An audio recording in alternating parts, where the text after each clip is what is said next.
기도하겠습니다. 고마우신 아버지 하나님, 하나님께서 교회를 세우시고 교회를 위하여 일꾼들을 세우시며 그 일꾼들을 통해서 교회를 더 건강하고 튼튼하고 또 하나님의 뜻에 더 맞는 그런 교회로 세워가게 하시니 감사합니다. 이 시간도 이제 중직자로 선출을 받고 교육 중에 이 사원이 하나님께서 이 시간에 함께 해주시기를 바라고, 특별히 이 시간에는 우리 교회의 비전에 대하여 함께 나누려고 합니다. 하나님께서 우리 말하는 자나 또 듣는 자 모두 하나가 되어서 하나님 이곳에 우리 교회를 두신 그 뜻을 이루어갈 수 있도록 축복하여 주시옵소서. 이 시간을 주님께 의탁하오며 예수님의 이름으로 기도하옵나이다. 아멘. 여러분 반갑습니다. 성경을 한 군데 봅시다. 데살로니가전서 1장. 데살로니가전서 1장 2절부터 8절까지 교독하도록 합시다. 데살로니가전서 1장 2절부터 8절입니다. 찾으셨나요? 추워서 손이 떨려서 빨리 못 찾으시는 것 같아요. 데살로니가전서 1장 2절부터 8절 교독합니다. 저부터 읽을게요. 우리가 너희 모두로 말미암아 항상 하나님께 감사하며 기도할 때에 너희를 기억하문 너희의 믿음의 역사와 사랑의 수고와 우리 주 예수 그리스도에 대한 소망의 은혜를 하나님의 사랑하심을 받은 형제들아, 너희를 택하심을 아노라. 이는 우리 복음이 너희에게 말로만 될 것이 아니라 또한 능력과 승리가 큰 확신으로 될 것이니라. 우리가 너희 가운데서 너희를 위하여 받은 하나님의 것은 너희가 아까와 더하기라. 또 너희는 많은 환난 가운데서 성령의 기쁨으로 말씀을 받아 우리와 주를 본받은 자가 되었으니, 그러므로 너희가 하나님과 나라에 있는 모든 인자의 본이 되었느니라. 주의 말씀이 너희에게로부터 마게도냐와 아가야에만 들릴 뿐 아니라 하나님을 향하는 너희 믿음의 소문이 각처에 퍼졌으므로 우리는 아무 말도 없었다. 데살로니가 교회를 향한 사도 바울의 편지 서두입니다. 이 데살로니가 교회가 얼마나 모범적이었고 좋은 소문이 많이 났는지를 여기에 기록을 하고 있습니다. 그래서 바울은 2절에서 우리가 너희 모두로 말미암아 항상 하나님께 감사하며 기도할 때에 너희를 기억하라. 왜냐하면 너희 믿음의 역사, 사랑의 수고, 소망의 인내 때문에 우리는 늘 기억을 한다. 그리고 복음이 너희들한테 들어갈 때에 능력과 성령과 큰 확신으로 들어갔고, 너희들은 환난 가운데서도 성령의 기쁨으로 말씀을 받아서 우리와 주를 본받는 자 되었다. 그래서 너희들이 믿는 자의 본이 되었다. 너희 믿음의 소문이 각처에 퍼졌다. 우리는 아무 말도 할 것이 없다. 굉장한 칭찬이죠. 굉장한 칭찬. 우리 교회가 이렇게 칭찬을 받으면 좋겠다 싶어서 읽었습니다. 교회라는 것은 교회라는 것은 성경 공부할 때 여러분이 다 들으셨겠지만 에클레시아라는 말은 불러내었다는 말입니다. 불러내었다. 이게 구약에서 혹은 신약에도 마찬가지지만 어떤 안건이 있어가지고 사람들을 불러낼 때, 소환할 때 사용하던 단어입니다. 사람을 불러내고 소환할 때는 그냥 나오라가 아니고 나와서 뭔가 할 일이 있다 이 말이에요. 그러니까 늘 성경에서 하나님이 우리를 부르실 때는 어디로부터 어디를 향하여, 어디로부터 건져내서 어떤 목적으로 이렇게 되어 있습니다. 그래서 교회도 언제나 구원을 하셔서 그 다음에 무언가를 하게 이렇게 되어 있습니다. 우리 성도들이 그렇다 이 말이죠. 그래서 어딘가서 죄에서 불러내서 의롭게 살도록, 지옥에서 건져내서 천국을 향하도록, 이렇게 from to가 분명한 게 우리 그리스도인에 대한 부름입니다. 그런 부름을 받은 사람들의 모임이 교회입니다. 그러니까 교회는 세상으로부터 하나님의 특별한 목적을 위하여 소환된 사람들의 모임입니다. 근데 교회는 가는 방향이 있다는 겁니다. 단순히 우리가 은혜 받았으니까 좋다, 우리가 구원 받았으니까 좋다, 우리가 하늘나라 가니까 좋다로 끝나는 게 아니고, 그 교회를 그곳에 두신 하나님의 목적과 의도가 있다는 것을 우리가 꼭 기억을 해놔야 합니다. 우리 개인적으로도 그렇잖아요. 우리 개인의 삶에서 내가 하나님의 은혜로 믿음으로 구원받았다, 끝 아니잖아요. 구원받았으니까 할렐루야 찬송만 내 부르면서 살다가 간다, 그거 아니잖아요. 부름 받았으면 부름받은 사람으로서 이 땅에서 살아가야 할 방향이 있고 주어진 사명이 있는 겁니다. 교회도 마찬가지입니다. 근데 교회들을 보면 눈에 보이지 않는 교회가 있고 눈에 보이는 교회가 있습니다. 눈에 보이지 않는 교회는 온 세상에 흩어진 모든 그리스도인들의 모임이고요. 눈에 보이는 교회는 뭐 광주교회 무슨 교회에서 이렇게 모여있는 유형 교회를 가리킵니다. 어떤 교회든지 간에 유형 교회든 무형 교회든 그 교회는 사람을 가리키는 것이지 사람이 모인 장소를 가리키는 것은 아닙니다.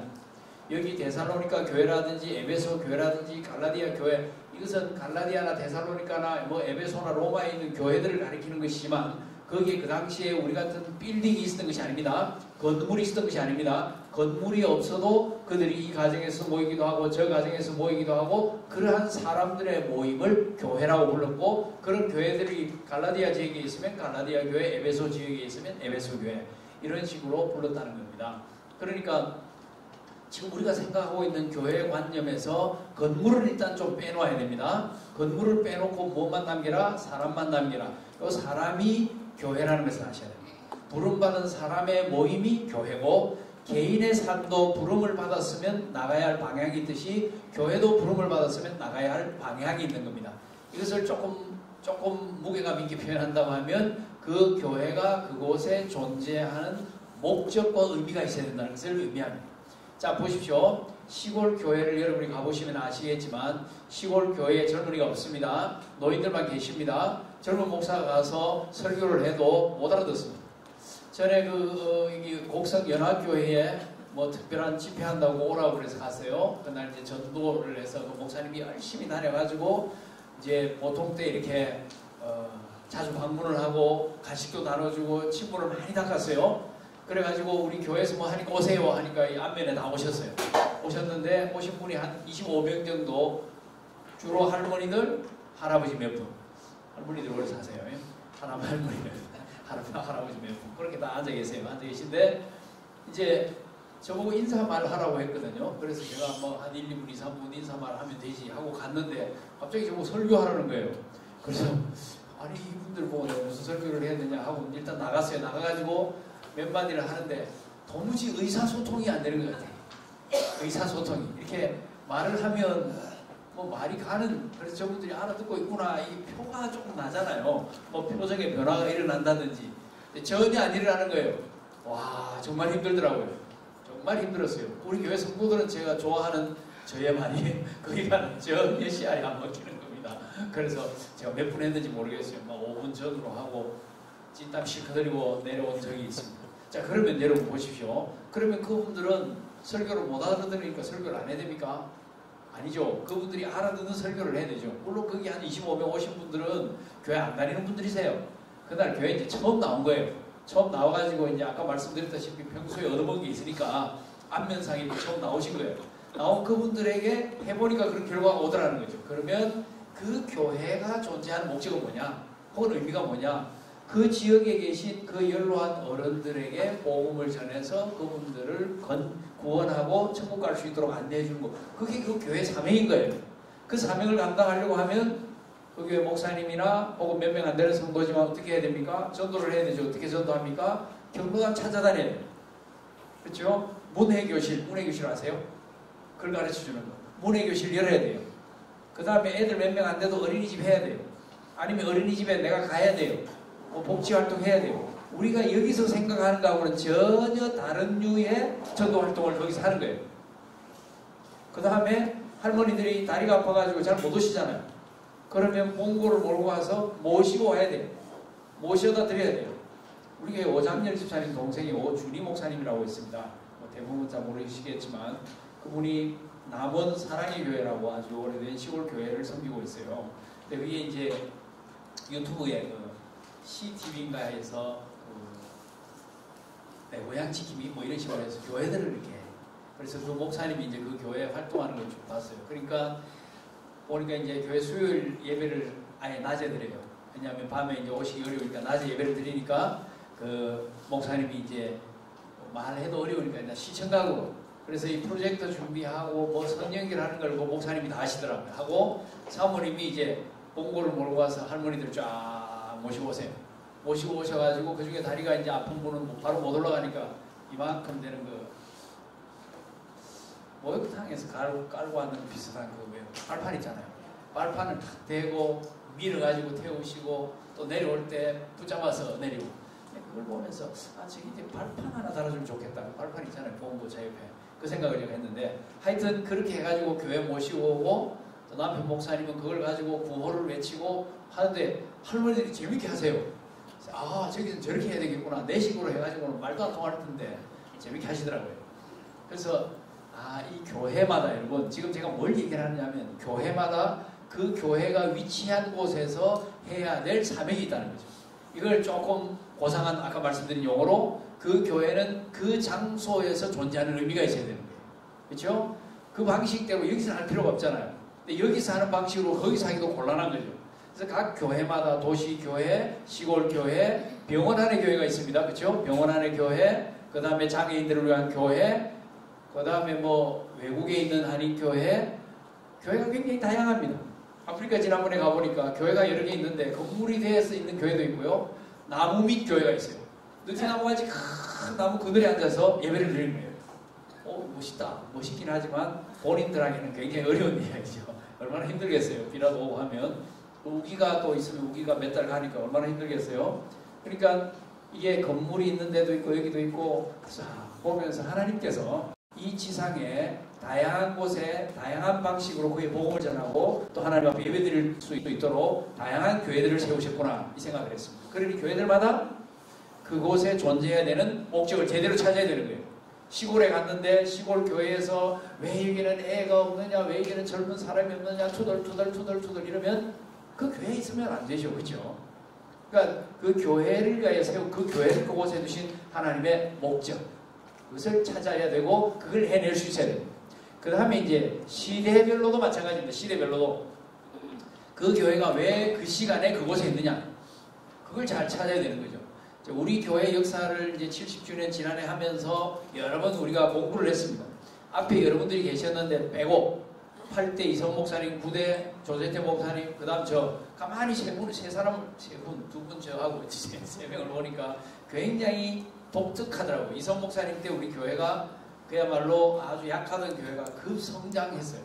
굉장히 그 당시로서는 큰 교회로 굉장히 급성장을 했어요. 놀랄 만큼 빠른 속도로 성장을 했습니다. 그 다음에 우리 조재태 목사님 오셔서 다지고 옆으로 성장을 많이 했어요. 여러 교회들을 개척을 하고 이 호남 지역에 고시 교회들을 세우는데 조 목사님은 아주 큰 기여를 하셨습니다. 저 오고 나서는 별로 할 일이 없는데 제가 와가지고는 이제 본 거는 그렇습니다. 이 시대적인 상황이 다음 세대가 문 닫아야 되는구나 이걸 제가 봤어요. 우리 여기 중앙동에 계시던 분들은 다 아시겠지만 중앙동에 그 거기 지하 조직이라고 이야기를 했습니다. 주일학교를 지하실에 예배실이 큰 게 있습니다. 그 교육관 지하실에 있는데 여름 되면 우중충한 냄새가 나죠. 처음부터 그러지는 않았을 건데 교회 공사는 언제나 그렇지만 돈이 늘 모자라기 때문에 막판에 약간 으스하게 하는 바람에 비가 새 들어오고 광주천불이 스며들어와가지고 한 번은 깜짝 놀랐어요. 갔는데 지하실에 이 정도 이렇게 파놨어요. 세면을 물이 자꾸 내려오니까 거기에 물이 쫄쫄쫄쫄 흘러가는 거예요. 교회 지하실에. 이제 그런 상황이니까 여름이 돼가지고 장마철 되고 하면 이게 보통 일들이 아니었어요. 거기서 있는데 들어가서 이렇게 한 번씩 저는 그때 9시 11시 예배를 드리니까 그 사이 시간이 나서 주일학교 중고등부를 한 바퀴 쭉 늘 돌았습니다. 주일학교를 가보니까 아이들 숫자가 이제 많이 줄었죠. 1000명은 그야말로 좋았던 옛날이고 보통 한 100명, 80명에서 시작해서 연말에 한 130명. 그것도 5년 정도, 10년 정도 지나니까 연말에 한 80명. 50으로 시작해서 연말에 80명. 수창 초등학교 입학생이 13명, 많으면 20명, 그 정도밖에 안 되니까 그럴 수밖에 없죠. 이제 그렇게 돼가지고 있는데 이 애들 수도 줄어든 데다가 그래서 제가 한번 삥 돌아보면 아름다운 모습이긴 한데 저한테는 좀 갑갑하더라고요. 서너 명 아이들이 앉아 있습니다. 초등학교 한 3, 4명 앉아 있는데 60 넘은 남자 선생님이 이래가지고 풀이 앉고 이래가지고 몸가짐 들고 설명을 하고 있어요. 애들이 듣겠어요? 애들이 안 들어요. 제가 그때 그런 말을 많이 했어요. 주일학교를 수십 년을 가르치는 것은 본인에게 영광이고 수십 년 동안 가르치면 노하우가 쌓여가지고 아이들을 잘 가르칠 수 있어야 되겠죠. 있어야 되는데 이게 안 그런 분들도 많이 계시거든요. 근데 그건 좋아요. 그건 좋은데 교사들도 60대가 있으면 50대, 40대, 30대, 20대 이렇게 줄줄이 이어져 가야 되는데 30대, 40대가 교회에 성도들이 없으니까 거기에 빠져가지고 50대, 60대가 주축이 돼가지고 아이들을 가르치고 있으니까 다 거의 손주급 이렇게 앉아있으니까 정말 깝깝한 거예요. 정말 깝깝하더라고요. 사회 분위기도 그렇고 교회 분위기도 그렇고 교육 환경도 그렇고 캄캄한 데서 막 그냥 습기 찬 데서 그래서 그 가면 조심해야 돼요. 밤에 여름에는 그 물기가 많아가지고 잘못하면 쫙 미끄러지기 쉽잖아요. 여기 경험한 분들은 알겠죠. 그래가지고 이게 뭐랄까 박스 종이 막 깔고 걸어다니고 그랬던 기억이 납니다. 그거 비하면 여기는 천국. 그런데 이제 제가 계속해서 좀 채워야 된다. 그래서 우리 대학부나 청년부를 계속 교사로 넣었습니다. 사실 그 친구들이 교사로 가도 가르칠 애들이 별로 없어요. 예, 그런 상황이었어요. 교사 숫자는 뭐 그냥 40명, 50명 이렇게 돼가지고 교사 숫자는 많았거든요. 근데 애들 숫자가 너무 적은 그런 상황이었어요. 그래도 선생님들은 정말 열심히 했습니다. 토요일 되면 온갖 걸 다 들고 나갔죠. 사탕, 솜사탕도 들고 나가고 뭣도 들고 가고 뭣도 들고 나가고 많이 했어요. 그래가지고 초등학교 와가지고 토요일마다 전도하시고 정말 열심히 전도하고 그래서 이름 받아오면 전부 요즘은 전화번호 다 가자. 그렇게 해서 몸부림을 치면서 왔습니다. 그리고 이제 와가지고 제가 이제 제품 프로젝트 진행하고 아이들의 눈을 띄워줘야겠다. 그때 초기에 저는 생각을 했어요. 애들이 고등학교 졸업하고 반은 서울로 가겠지. 그래도 반은 광주에 남겠지. 애들 데리고 키우면 되겠지. 이런 생각을 했는데 의외로 서울 안 가더라고요. 광주를 꿋꿋이 지키는 애들이 90%가 넘었습니다. 최근에 와가지고 우리 이제 수안의 아이들이 서울이나 뭐 타 지역으로 많이 가요. 이번에도 제가 들어보니까 한 20명 졸업하는데 15명이 타 지역으로 간대요. 야, 이거 우리가 이게 수지가 별로 안 맞는 장사를 하나 속으로 그 생각을 하고 있습니다. 15명이나 가면 말이 안 되는데 그 생각을 하고 있습니다. 그래서 어쨌거나 좀 광주를 지키라는 말은 안 하겠어요. 어디 가든지 신앙생활 잘하도록 여러분이 관리 감독을 좀 잘해주시길 바랍니다. 어디 가도 신앙생활 잘해야 돼요. 신앙생활만 제대로 할 수 있으면 정상적인 신앙생활을 할 수 있으면 그건 성공이라고 볼 만큼 지금 이 시대가 참 안타까운 시대입니다. 이제 그렇게 해서 지금까지 왔습니다. 지금까지 오고 어쨌든 우리 아이들이 촌대 먹는다고 고생을 많이 했죠. 그래서 와가지고 제가 그 이듬해부터인가 지금까지도 원어민 교사를 늘 두고 왜냐하면 이 영어가 취업에도 좋지만은 세계를 보는 창이라고 저는 생각을 하거든요. 이 영어가 이 인터넷 같은 것도 프랑스 사람들이 그렇게 깝깝하게 생각하면서 자기들 인터넷을 프랑스로 한번 바꿔보겠다 했는데 못 이겼어요. 영어를 이겨낼 수가 없어요. 영어는 그래서 웬만한 사이트들이 다 영어로 나와 있고 지금은 유럽의 다른 나라들도 영어로 가르치는 대학들이 많이 나와 있어요. 벨기에 대학도 지금 인천에 하나 와 있는데 그것도 아마 영어로 수업할 겁니다. 벨기에 있는 대학입니다.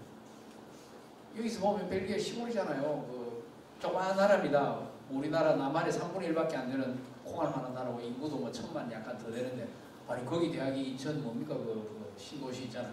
거기에 진출을 했으면 좋은 대학입니다. 근데 아마 그 영어로 할 겁니다. 이렇게 바꿔버립니다. 그러니까 영어만 알면 세계 어디 가서 공부할 수 있어요. 지난번에 제가 일본 후쿠오카 가니까 거기에 일본 랭킹 4위라든가 그 대학교도 영어로 공부할 수 있어요. 그리고 영어로 열심히 공부하면 그 대학에서 1년 동안 다른 나라로 유학을 보내줘요. 그때 제가 흥분해서 막 얘기를 했는데 아직도 약발이 먹힌 학생은 아직 제가 발견을 못했습니다. 정말 세계는 넓고요. 기회는 많은데 이놈의 영어가 문제더라고요. 그래서 와서 아이들 영어를 좀 해라고 했는데 이게 빨리 안 되대요. 영어가 그렇게 빨리 안 됩니다. 돌이켜보면 저도 마찬가지잖아요. 우리 다 마찬가지잖아요. 이제 그래서 결국은 제가 처음에 1, 2년 지나서 언젠가는 학교로 가야겠구나 하는 생각을 했었습니다. 학교로 가가지고 지금 이제 학교를 세운 지가 한 5년 전 됩니다. 그리고 제가 아주 간단하게 넘어갔습니다만은 그래서 영국이나 미국이나 이런 기독교 학교들 여러 군데 다녔습니다. 그리고 그때 팀을 구성해가지고 많은 학교들을 다니기도 하고 세미나도 하고 독서도 많이 하고 그렇게 해가지고 나름대로 준비를 많이 했었더랬습니다. 그게 불과 5년 전까지 일입니다. 하나님께서 이 건축을 오래 하게 하셔가지고 우리가 그동안에 이제 긍정적인 면만 이야기하겠습니다. 그동안에 우리가 저쪽 올드 비전 홀에서 상당히 내공을 갈고 닦아가지고 일로 올 수 있도록 만들어 놓으셨습니다. 이거 뭐 제가 사석에서 하는 얘기이기 때문에 더 이상 얘기를 하지 않습니다. 합력하여 선을 이루시는 하나님 맞습니다. 모든 합력하여 선을 이루시는구나 하는 것을 우리 역사 속에서도 보게 하십니다. 자, 그래가지고 우리가 이제 이 수안으로 이사를 왔습니다. 이사를 올 때 제 마음에 이제는 가정과 교육이다. 이 두 가지 포인트를 잡았습니다. 가정과 교육이다. 이곳은 가정과 교육이 하나님이 우리에게 주신 사명이다. 물론 선교 물론 합니다. 선교 물론 하고 다른 일들 뭐 전도하고 교육하고 다 하지만 그래도 1번, 2번으로 내세울 것은 가정과 교육이다. 왜냐하면 몇 년 전에 이 통계가 이 수안 지역의 평균 연령이 29.3세로 보도가 됐습니다. 한 40세 부모와 10살짜리 아이 하면 그 정도 나오겠죠. 29.3세고 지금 전국의 국민일보 보도에 의하면 전국의 가장 젊은 마을 10개 안에 여기가 들어갑니다. 그러니까 젊다는 말은 애도 어리고 부모도 젊고 애도 교육을 해야 되고 부모도 교육을 해야 되고 이게 가정과 교육이라는 거예요. 그래서 이것이 우리에게 가장 중요한 두 개의 화두로 되어 있습니다. 그리고 이것은 지금 이 시대, 지금 이 시기 우리 교회에 맡겨주신 하나님이 맡겨주신 사명이라고 생각합니다. 우리가 이 일을 하지 않는다고 하면 제대로 하지 않는다고 하면 하나님이 촛대를 옮기셔서 너희들은 안 되겠다. 내가 다른 데 한번 시켜보겠다. 물론 다른 교회도 교육하고 다른 교회도 가정사역을 반드시 할 수 있어요. 할 수 있는데 지금 제가 보기에는 이게 가장 우리에게 주어진 가장 큰 사명이라고 생각합니다. 제가 여러분들에게 지금 우리 교회는 가정이다, 우리 교회는 교육이다 이걸 지금 말하는 것이 아니고 교회는 그 시대 그 장소에서 가지고 있는 독특한 사명이 있고 그 사명을 감당해야 됩니다. 기본적으로 해야 할 건 다 해야 됩니다. 교회는 말씀 중심이라야 되고 교회는 하나님 중심, 성경 중심, 교회 중심이라야 됩니다. 교회는 전도해야 됩니다. 교회는 선교해야 됩니다. 교회는 신앙교육 해야 됩니다. 교회는 가정교육 해야 됩니다. 가정을 세우기 위한 교육 해야 됩니다. 이거 다 해야 됩니다. 다 해야 되는데 실제로는 다 해낼 수 없는 것이 교회가 가지고 있는 한계입니다. 시골 교회에서 주일학교를 열심히 하겠다는데 애들이 없다. 그러면 노년 교육을 해야 되죠. 그러니까 거기에 나름대로의 주어진 사명이 있단 말입니다.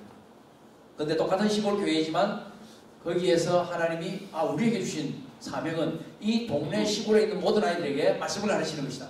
그래서 주일학교에 집중할 수 있습니다. 하만 제일교회든가 하만 중앙교회든가 함양인지 하만인지 모르겠어요.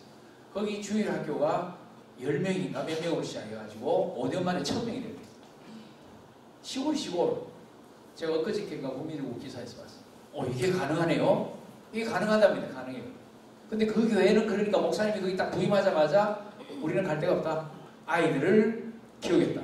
그 아이들한테 집중 투자를 한 거예요. 모든 전 교인의 교사와 뭐 이런 식이죠. 그렇게 해가지고 아이들한테 집중 투자를 했는데 조그만 교회고 어른 몇 명 없는 교회인데 주일학교가 1000명이 되었어요. 주일학교 1000명이 됐다는 말은 엄마 아빠 많이 따라 나온다는 말이겠죠. 교사가 그만큼 많아졌다는 말이겠죠. 교회 같이 부흥을 한 겁니다. 교회 부흥을 위해서 주일학교를 하는 것이 아니고 주일학교에 대하여 애를 쓰면 하나님께서 나머지는 보너스를 주신다.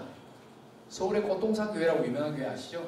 아이들이 명이가 많으시면 엄청나게 많은 그 교회가 수십 년 전에 제가 주일학교 교사할 때 막 나타나기 시작했어요. 그래서 주일학교만 한다고 주장하던 교회입니다. 그렇게 가는 거예요. 그래서 어떤 교회의 부흥을 위해서 교육을 이용하는 것이 아니고 잘 구별하셔야 됩니다. 하나님이 우리에게 주신 사명이기 때문에 우리는 교육 일념으로 간다. 교육이 살 길이다. 이렇게 가는 겁니다. 교육이 살 길이다. 근데 이 교육이 가정 없이는 안 됩니다. 이게 함께 가야 됩니다. 그래서 이 순서를 조금 강조하기 위해서 올해는 세품드림의 1번으로 교육을 다 바꿔 올린 겁니다. 사실은 교회의 존재 목적은 마지막에 결국은 교육을 통하여 선교하는 데 있는 거죠. 교육을 통하여 복음 전하는 데 있는 거예요. 그렇지만 교육이 안 되면 밑이 허물어져 있으면 밖에 나가가지고 잘 안 되는 겁니다. 우리나라 지금 선교가 꽉 막혀 있습니다. 잘하는 분들도 개인적으로 하고 단기 선교도 우리가 굉장히 많이 나가고 하지만 선교 전체적인 역량면에 있어서는 스톱된 상태입니다. 왜 그런 줄 아세요? 교회가 약해서 그래요. 교회가 부흥을 하지 않습니다. 그 다음에 자라나는 세대들이 뜨거운 신앙교육을 받지 않습니다. 그러니 지원하지 않습니다. 힘든 일을 어릴 때부터 하지는 않습니다. 그러니까 잘 올라오지는 않는 거예요. 지난해인가 우리 교회에서 토요일 선교학교 하는데 우리 주일학교 아이들이 60명이 모여서 제가 깜짝 놀랐습니다. 여러분 이건 전국적으로 유명한 일이 될 수 있는 거예요. 아니 선교학교라고 분명히 얘기했어요. 선교를 위하여 훈련을 받는다. 초등학교 아이들이. 근데 이 아이들이 뭐 자기들이 알고 왔겠습니까? 분명히 선생님들이 강조를 했을 것이고 부모님들이 보냈을 겁니다. 뭐 희망이 있는 교회죠. 희망 있는 교회인 거예요. 제가 상당히 놀랐습니다. 이거 다른 것도 아니고 말이지. 선교한다는데. 물론 우리에게 약간 선교는 로맨틱하다는 환상이 있는지는 모르겠어요. 여러분, 선교는 그 로man틱한 건 아닙니다. 이거는 제일 힘든 일이라고 보셔야 됩니다. 왜냐하면 선교는 맨 땅에 헤딩하는 겁니다. 약간은 이제 틀이 잡혀 있는 데 가서 할 수도 있지만 그렇지 않은 곳에 가서 아무도 없는 데 가서 말도 안 통하는 사람들에게 모든 것을 다 쏟아 부어가지고 그 사람들 예수 믿게 하고 마지막 목표는 뭡니까? 교회를 세웁니까? 교회를 왜 세웁니까? 거기에 지도자 세워가지고 교회가 스스로 굴러갈 때까지 여기 선교 목표입니다. 목적지가 목적이 거기까지 가야 돼요. 우리가 단기 선교 가는 것은 사실은 가는 사람들이 도전받기 위해서이죠. 그리고 거기 있는 선교사님들에게 위로가 되는 정도라 이렇게 보시면 됩니다. 잘하면 약간 도움이 되고 격려를 받을 수가 있죠. 왜냐하면 거기 선교지에서 원주민들이 이게 가만히 선교사라는 양반들 와서 하는 걸 보니까 뭐 시원찮아 보이는데 한국에서 의사도 오고 뭐 그럴듯한 사람들이 와가지고 왔다 갔다 하고 하면 약간 위상이 높아지는 그런 것도 있거든요. 좀 있어요. 그렇지만 사실은 가는 우리에게 좋은 거예요. 우리가 선교지를 보고 우리가 기도의 제목을 삼고 이전에 그냥 막연하게 하는 것을 도움을 받는. 근데 지금 교회가 부흥을 하지 않고 다음 세대가 잘 올라오지 않으니까 선교가 막히는 거예요. 지원할 수 있는 돈이 없어요. 교회가 돈이 없다는 말은 헌금을 많이 안 한다는 말도 되겠지만 그 전에 헌금할 사람이 없다는 말이죠. 부흥이 안 되니까 성도가 전도가 안 되니까. 그러니 우리가 조심해야 될 게 뭐냐 하면 외국에 나가면 나 모르는 사람이고 한번 지나가니까 막 예수 믿으라는 말하기가 좀 쉬워요. 특별히 이제 아랍권이나 이런 거 아니면 믿으라 말하기도 쉽고 또 가서 만나는 사람들이 크리스찬들이 있으니까 굉장히 좋은 좀 낭만적인 추억을 하고 옵니다. 그렇죠? 근데 거기 가서는 하는데 한국에서는 안 하잖아요. 국내에서는 전도를 안 한다니까. 국내에서 전도를 안 하니까 전도 안 하는데 교회가 부흥할 리가 없죠. 교회가 순적으로 자랄 리가 없죠. 안 자라는 데서 선교사님 숫자만 늘어나면 결국은 돈 100만 원 가지고 전에 10명을 도왔으면 이제는 선교사가 20명 되면 5만 원으로 나눠 보내야 되는 거예요. 100만 원을 더 만들어서 보내는 게 아니고. 왜냐하면 100만 원을 더 만들어야 되는데 만들 힘이 없으니까. 그래서 이게 가치감이 여러분, 가치감이다. 교회는 반드시 부흥해야 되고 교회는 반드시 성장해야 돼요. 성장해야 선교까지 가능하다는 것을 여러분 기억해야 됩니다. 그래서 입체적으로 쫙 봐야 됩니다. 저는 입체적으로 보고 있어요. 입체적으로 보는데 그 중심에 뭐가 있느냐? 하나님의 말씀을 부모, 자녀, 손주까지 계속 가르쳐야 되는 거예요. 이스라엘은 부모가 가르쳤습니다. 우리는 부모가 참 못 가르칩니다. 왜냐하면 사실 우리는 기독교 나라가 된 지가 100여 년이지만 굉장히 어려운 시기를 다 통과해왔기 때문에 유럽이나 미국과는 좀 다르잖아요. 이스라엘과도 물론 다릅니다. 그러니까 뭐 자녀, 손 이렇게 내려가기가 굉장히 어렵습니다. 교회가 그동안에 주일학교가 그동안에 잘 감당을 해왔습니다. 그러니까 이제는 뭐냐? 교육은 교회와 학부모가 함께 가져야 됩니다. 함께 가져야 됩니다. 학부모하고 교회가 함께 가져야 됩니다. 그래서 이 부분이 이제 우리에게 주어진 과제입니다. 그 지난해에 쉐마 학당이라고 여기서 한번 했죠. 제가 보면서 저거다. 굉장히 좋더라고요. 그래서 우리 교회도 가끔 보면 멋있는 걸 합니다. 잘 되고 있어요. 잘 되고 있어요. 희망적이에요. 굉장히 희망적입니다. 그래서 지금 오늘 제가 하는 얘기가 뭐냐 하면 주제가 뭐냐 하면 우리 교회의 비전입니다. 비전의 포인트는 뭐냐? 하나님께서 어느 교회든지 뭐 데살로니가 교회도 그렇고 다른 교회도 마찬가지고 우리 교회도 그 시대 그곳에 두신 목적이 있다는 거죠. 의미가 있다는 거죠. 제가 우리가 중앙동에서 열심히 했습니다. 사실 열심히 했습니다. 어쩌면 중앙동 식구들이 여러분 수완이 대부분입니다만 양용사하고 들으세요. 수완 식구들보다 더 열심히 많이 했어요. 왜냐하면 힘든 상황에서도 정말 헌신적으로 했거든요. 헌신적으로 했지만 워낙 상황이 안 좋으니까 그 능력이 이렇게 요즘 아이들 말로 포텐이 안 터지는 거예요. 포텐이 안 터지는 거예요. 이제 하나님께서 그렇게 열심히 하시니까 긍휼을 베풀어 주셔가지고 그럼 너희들 한번 마음껏 해봐라. 그렇게 옮겨 놓으신 거예요. 지금 옮겨 놓으신 거예요. 그러니까 여기서는 교육에 대한 포텐이 터질 수 있는 가능성이 충분히 있습니다. 여기 물방 거기만 아니에요. 아이들이 얼마나 많습니까? 많죠? 수완 2중학교 뭐 세운다고 저기 적은 거 봤어요. 플래카드 맞죠? 우연히 서울 갔다 내려오면서 뉴스에 수한의 엄마들이 국회 앞에 가가지고 중학교 세워달라고 플래카드 들고 데모했습니다. 그 뉴스에 나오더라고요. 이렇게 아이들이 많다 적다? 많다는 거예요. 얼마나 많은지 제가 세어보진 않았어요. 되게 많아요. 그죠? 인구가 한 7, 8만 명 되고 이 신천까지 합치면 10만 명이 넘습니다. 그 중에 아이들이 1만 명, 2만 명 안 되겠어요? 그러면 1만 명 아주 잘라서 1만 명만 잡아도 1만 명 중에서 우리가 몇 명 나 10분의 1 안 넘잖아요. 그러니까 전도하고 들어가야 돼요. 전도해가지고. 그래서 제가 정말 우리 교회에 감사하고 제가 존경을 표하는 우리 주일학교 교사들. 새소식반을 우리 하는 거예요. 새소식반. 제가 수십 년 전에 어린이 전도회 훈련받고 그 6판 이거 화극 이거 들고 다니면서 노방전도 하고 애들한테 복음 전하고 하는 그거 해봤거든요. 그때는 애들이 착해가지고 말 잘 들었어요. 그 그림판 흔들며 돌면 동네 애들이 다 따라왔어요. 그리고 그걸 가지고 설교하고 복음 전하면 100% 다 예수님 영접했어요. 그 다음날 둘째 날에 딱 가보면 아이들이 얼굴이 쫙 바뀌어 있는 걸 볼 수 있었어요.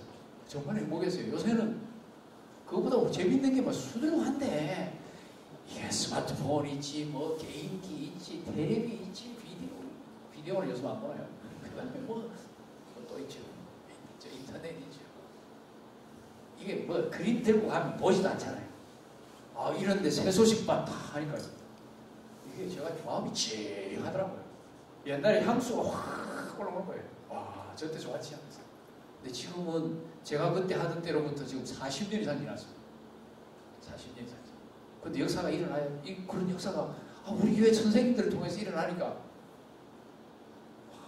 누구 말 맞다라 나는 뭐 죽어도 여한이 없다 그러다가 정말 그 역사가 우리 교회에 일어날 수 있다는 거예요. 그래서 제가 볼 때 이게 턱 밑에 온 것 같아요. 우리가 여기에서 조금만 더 에너지를 쏟아붓고 조금만 더 간절히 기도하고 조금만 더 헌신하면 이 포텐이 뻥 하고 터질 것 같아요. 그래서 올해를 우리가 이제 그 당회에서 모여가지고 표를 뭘로 할까? 장로님들이 여러 가지 안을 냈어요. 교육이 살길이다부터 시작해가지고 교육이 생명이다, 뭐 신나는 주일학교, 부흥하는 우리 교회 뭐 등등 많이 냈어요. 신나는 주일학교 하니까 너무 유초등부에만 초점이 맞춰지는 것 같아가지고 우리 중고등부, 대학 청년부가 성숙할 것 같아가지고 좀 뭉퉁거려가지고 다음 세대에 했습니다. 사실 설교 시간에도 얘기했지만 다음 세대는 애매한 개념입니다. 70대는 60대, 60대, 50대, 40대 내려가면서 다 다음 세대잖아요. 그렇죠? 좀 애매한 개념인데 제가 애매한 개념을 상당히 싫어하는 편인데 일부러 약간 교란 작전으로 약간 애매하게 했습니다. 이 다음 세대에 에너지를 쏟아부으면 쏟아붓는 그 윗세대도 반드시 뜨거워지게 되어 있습니다. 주일학교 선생님들이 언제 은혜를 받습니까? 아이들을 위해서 준비하면서 아이들한테 열변을 토할 때 그때 은혜를 받고 자기들이 변화가 되잖아요. 맞죠? 중고등부 교사들이 언제 은혜 받습니까? 이 안 돌아가는 이 4차원 아이들을 붙잡고 밤새도록 목소리 터지도록 기도하면 처음에는 자기들도 하기 싫어가지고 밑에다가 선생님들이 하도 악을 쓰니까 할 수 없이 같이 하다가 자기들도 목이 쉬고 선생님 이상하게 나도 눈물이 나요 이러잖아요. 변화가 그렇게 일어나는 거예요. 변화가. 이게 조금만 더 에너지를 쓰자. 그래서 다음 세대 부흥이라고 했어요. 제가 내일 설교에도 좀 언급을 하겠습니다만 여러분 부흥이요 어른들이만 일어나는 게 아니에요. 지난 주일에도 얘기했습니다만 아이들에게 일어나는 거예요. 초등학교 아이들이 자기의 죄를 회개하면서 쓰러지고 1907년 평양 대부흥 때 그런 역사가 뭐 학교 이름 잊어먹었네요. 학교들에서 일어났습니다. 초등학교에서 일어나고요. 중고등학교 일어납니다. 저 목포에도 대단하게 많은 부흥이 일어났습니다. 목포에, 이 목포에. 이런 역사들이 있는 거예요. 우리 안에 안 일어납니까? 일어나죠. 한 20, 30년 전에 미국의 휘튼 칼리지, 휘튼 대학, 기독교 대학인데 거기서도 엄청난 부흥의 역사가 일어났습니다. 뭐 교회들마다 보면 조금씩 일어납니다. 우리 교회도 개인적으로 그런 변화를 겪을 수도 있겠죠. 그러나 우리 전체가 한번 그런 시대를 맛보면 얼마나 좋을까. 그 시대라. 그게 지금 제가 턱 밑에까지 와 있는 제 소원 중에 하나예요. 소원 중에 하나예요. 그래서 예배 시간에 한 번씩 앉아서 그런 생각을 합니다. 누문동 있을 때도 그런 생각을 했는데요. 하나님 오늘 설교 안 하고 성령님께서 알아서 그냥 알아서 한 명 한 명 만지고 알아서 말씀하시고 한 번씩 그랬으면 좋겠다는 생각이 들 때가 있어요. 왜냐하면 우리 인간이 하는 것은 아무리 잘도 한계가 있거든요. 근데 하나님이 개입하시면 역사는 순식간에 변합니다. 그리고 한계는 순식간에 브레이크트루, 돌파가 되버려요. 깨지는 겁니다. 그게 우리 속에 기도의 제목이 있으면 좋겠어요. 그게 우리 속에 기도의 제목. 그래서 아이들의 변화를 꿈꾸고 교회의 변화를 꿈꾸고 이 시대 어렵잖아요. 이 시대의 변화를 꿈꾸고 우리가 살고 있는 이 장소 최소한 수완신창 정도로 우리가 책임져야 되는 거 아닙니까? 책임져야 돼요. 책임져야 돼요. 꼭 이거 인원으로 표현하고 싶은 마음은 없지만 기억하기 쉽게 우리가 어디까지 왔느냐를 표현하기 위해서 제가 인원을 뭐 1000명이니 100명이니 뭐 이렇게 해놨습니다만은 수완신창 인구가 10만 명쯤 되겠죠. 수완만 해도 7만 8만 되잖아요. 10분의 1은 해결을 해야 되는 거 아니에요? 아이들이라도 한 10분의 1 우리가 해결해야 되지 않겠어요?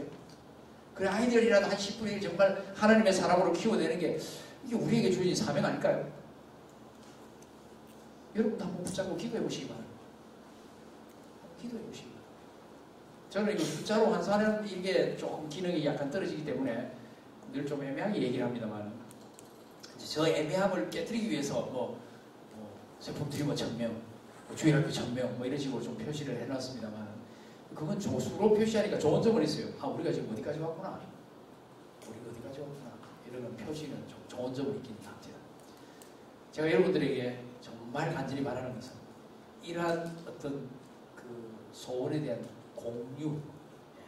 하나님이 아까 처음 얘기했죠. 교회를 부르셨다. 부르시는데 어떤 지역 교회들이 따로 있잖아요. 그 교회마다 그 장소 그 위치에서 그리고 그 시대에 부르신 목적이 있다는 거죠.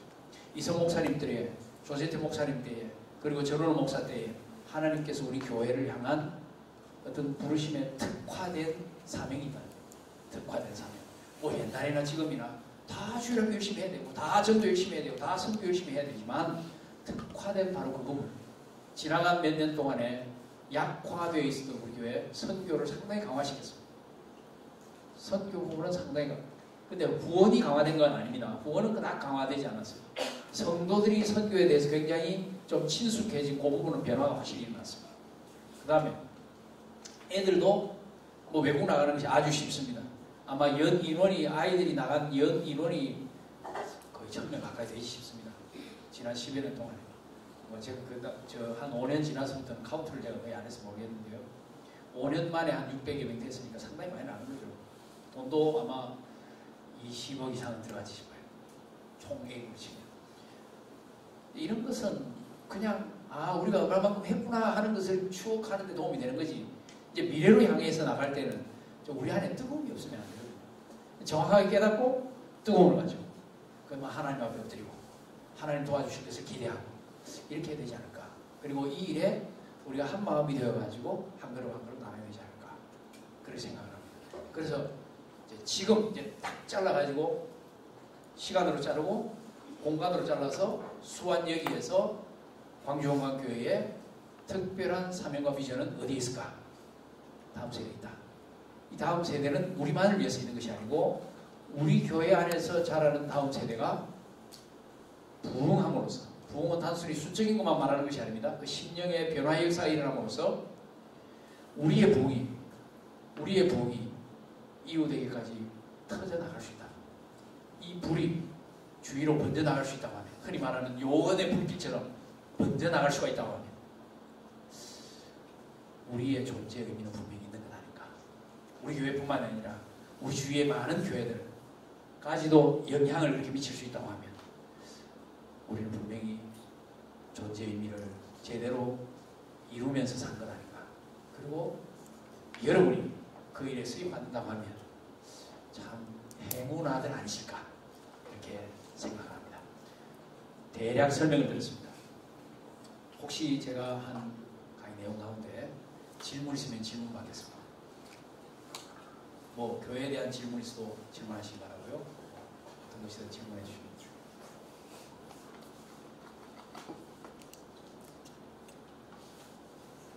요즘에 제가 서울에 열왕기 강의에 녹화하러 가잖아요. 처음에 한 서너 번 말을 한 1분쯤 하면 저기서 PD가 종이를 탁 듭니다. 말이 너무 빠릅니다. 몇 번 하고 나니까 이제 말을 제가 천천히 하느라고 용어를 많이 썼는데 오늘 제 마음대로 말을 하고 나니까 속 시원합니다. 천천히 하는 게 엄청나게 어렵더라고요.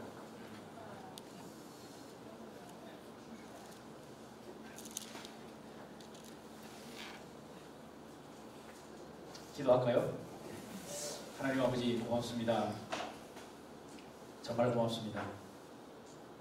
광주광교회를 사랑해 주시고 지나간 긴 세월 동안 귀한 종들을 세우셔서 시대마다 귀하게 사역하게 하시고 우리 교회의 존재 의미를 잘 이루어올 수 있게 하신 것을 감사를 드립니다. 아버지 하나님, 이제 수완의 언덕에서 수완과 신창과 광주를 바라보고 세계를 품는 그런 교회로 자라가기 위하여, 도약하기 위하여 몸부림을 치고 이 일을 위하여 또 이렇게 귀한 종들을 중직자로 세웁니다.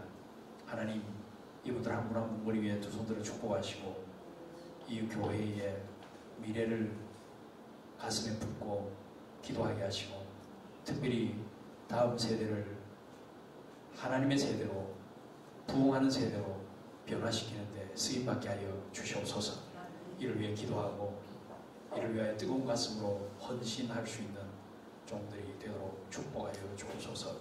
여전히 우리에게 어려움도 있고 여전히 우리에게 역풍도 있지만, 그리고 여전히 이 시대를 지배하는 기독교 성도들의 패배의식도 있지만, 이런 모든 흐름들에 담대하게 역류하면서 이 시대를 본받지 말고 마음을 새롭게 함으로 변화를 받아 하나님의 선하시고 기뻐하시고 온전하신 뜻을 분별하면서 힘다하여 충성케 하여 주옵소서. 한 마음으로 기도하고 한 마음으로 헌신하고, 그리하여 한 마음으로 하나님이 원하시는 건강한 교회를 꼭 키워갈 수 있도록 은혜를 베풀어 주시옵소서. 감사를 드리고 예수님의 이름으로 기도하옵나이다. 수고하셨습니다. 고맙습니다.